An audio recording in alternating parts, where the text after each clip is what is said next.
So I'm already crying and I haven't even started talking about him yet. Ugh.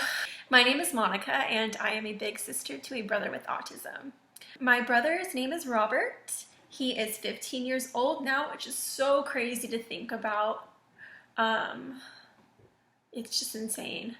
They grow up so fast. I remember when he was born, being about 7, 8 years old and having a difficult time enough with, getting all the attention from both parents to adjusting and leveling it out between us two.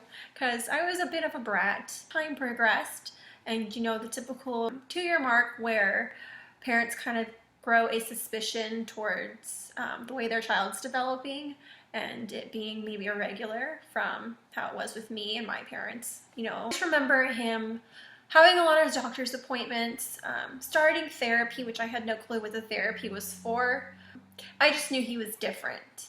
And I knew that took a toll on me because, like I said, I was just kind of a bratty little kid and, it was already hard enough to adjust. So with the diagnosis, it was really hard for me to adjust to the attention really just going towards him. Now I am like so happy and so thankful I have parents who are really the best parents that anyone could ask for.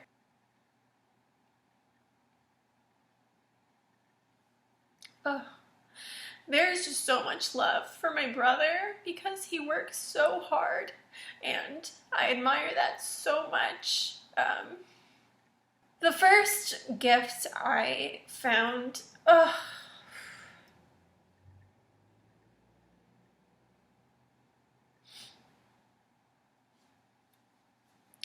the first gift of autism that I found was learning how to be creative. So because my brother is a bit more hyperactive,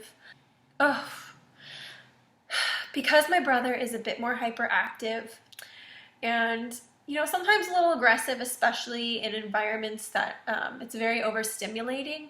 One of the gifts I have come to realize is to learn how to be creative because, we might not be able to go on, let's say, a trip to the museum with the family. Oh, the museum would be the worst place for us to go. He would not like those anyways. But yeah, they're just a bit too quiet. People would not be happy with us. Fragile things, my brother would just love to touch those things, especially if they say don't touch. So we've learned to be creative. We will often say if we're going to do an outing, we'll do outings to maybe a park where we know not a lot of people are at, and it's really not loud, there's not a lot of people. He can really, he can be himself, he's with us. And as far as being more creative though, we have realized that we have to think kind of outside the box when it comes to family vacations because unlike a lot of families, we have really limited choices on things that we can enjoy together and places we can go to because it's just really hard for anyone really, but especially for my brother to travel long distances, go on a plane. It's just way too unpredictable what could happen on that plane. New environments can be really overstimulating for him. He might just very well have a breakdown.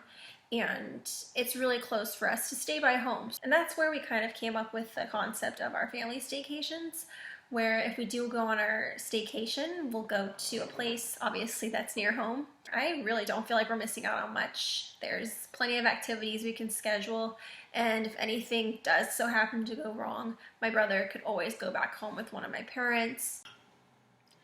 I just had another crying episode, but anyways, the next gift of autism that has come to my mind is how I really learned how to cherish times with my family and that being my whole family, my mom, my dad, my sister, and my brother when we're all together.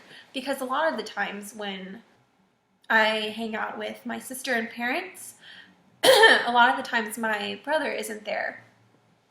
And that is because we might go to church, which he would not do well in the church. So there's just a few things that, we do when he is receiving his respite. But it really makes me long for the times that we can all be together. And you know, when we are together, it's really something special because there's just nothing, you know, quite like the personality my brother has. And he really adds a lot of life and a lot of surprises, lots of surprises. That reminds me, one time we went to, I forgot where it was, like some fast food restaurant, and some man was eating his like French fries at a table, and of course my brother loves French fries, so like why would he not go and grab that man's French fries and eat them all right there? So luckily that man was very nice and we just got him new fries. But I always remember that because it's happened a lot of times. This is just one of the several times it's happened. One of the biggest gifts of autism has to be the gift of direction.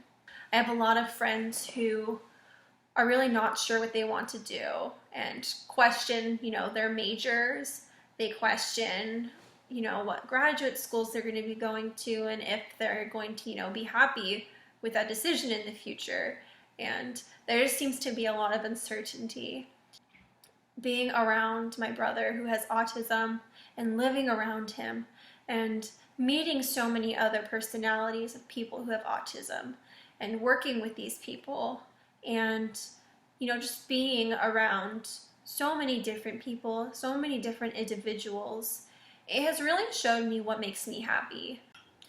It really makes me happy being and working with children who have autism because you just learn to see things in so many different ways that you didn't even know were possible.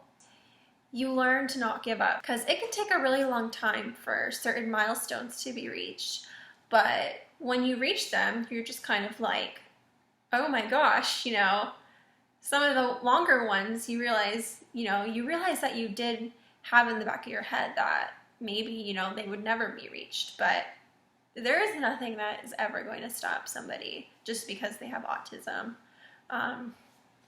You know, in that respect, they do actually tend to work harder, I feel, because they have bigger challenges in their life and they learned how to work around them. So oftentimes they're probably going to be the, you know, biggest successors. So I feel that, you know, one of the biggest gifts of autism has to be the gift of direction because I know that being around that makes me happy, that kind of spirit. And because of that, I decided to major in psychology so I could learn, you know, the way people learn and, you know, different ways of reading the way people act and their actions. And I do plan to get my master's in occupational therapy because I would really, in the long run, like to work with children who have autism. So those are just a few of the many gifts of autism that have been brought to my life. Of course, the biggest gift of autism would have to be the gift of my brother. He would not be himself without his autism. His autism is part of who he is as a person, and it's a really awesome part. You know, he thinks differently, and he teaches us all so many lessons in life that we would have never had the chance to learn. So it's a really awesome part about him that I am just so thankful to have. So he is just 100% the best gift that autism has given me. So I'm just gonna finish off this video with a video of my brother. It's just a short little clip that my mom sent me from, I think, when she was at the beach with him and my younger sister a few weeks ago. It's just a short video of him hanging out.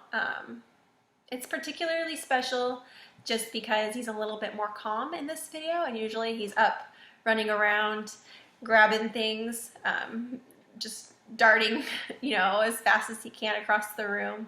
And in this video you can see him a little bit more calm, a little bit more relaxed. And so yeah, this is my brother Robert.